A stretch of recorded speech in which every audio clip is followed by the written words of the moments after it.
So for my math activities, I thought it'd be easier if I took a video myself showing you how they're done, instead of just taking a picture and having you figure out how I would like them done in my classroom.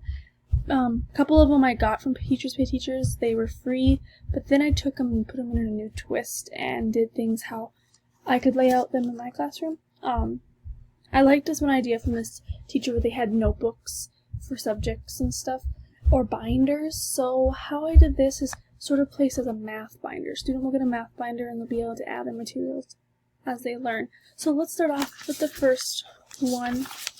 Let's say we're learning about base 10 pieces, and students will get these. I did get this from Teachers Pay Teachers. It says directions is count the base 10 blocks and write the total value. So if they would count these, this one right here is pretty easy.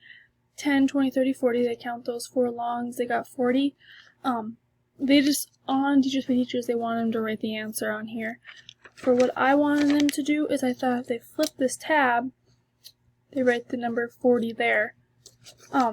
So I put that in my added them in the directions. So the students can have these in their notebooks, so I could go and check their understanding, and then they'd have them there for resources when they need that, studying or anything like that.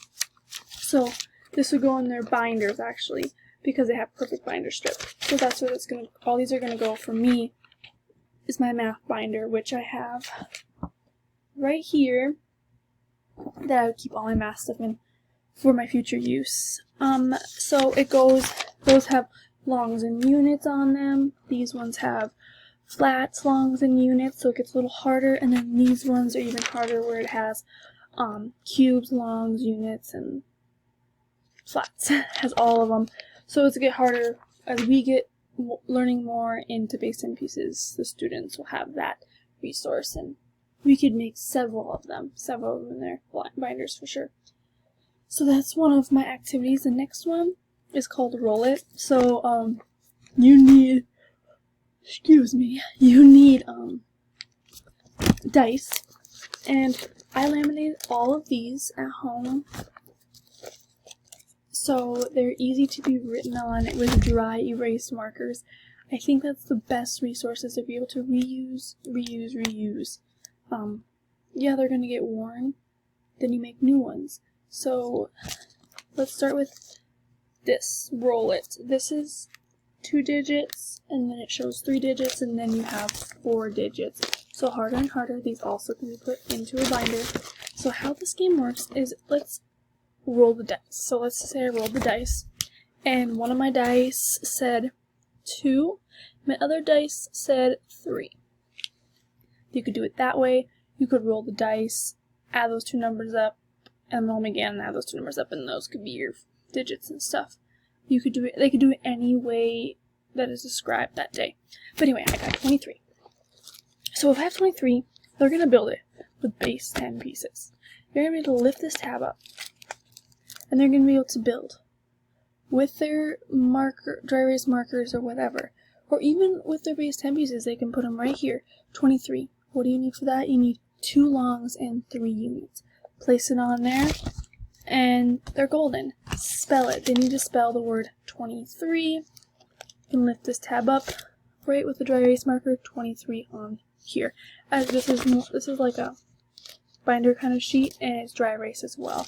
And then expand it, just writing the number. So what's super nice about these is just erase is super easy, super clean, reusable for whenever, wherever, and it can go to how many digits you're learning. So that's the other activity I had, and then I sort of made up one more because this one seemed really fun. I just thought, let's make a base 10 mat. I saw this one in a blog and thought it was a super good idea, very hands-on, very reusable. So here's a base 10 mat. It's also in a dry erase form. So let's say we have this as a number. I'm just doing 1 so it's easier. And then I made all these little things. We have ones, tens, hundreds, thousands, 10,000 and 100,000s. We have all of these, all different colors. My computer turned off here. They're all different colors. Now it says I'm frozen, but it says I'm recording, so let's hopefully I'm recording. So what I would do is, in the one spot, you have a 1. So the students would take 1.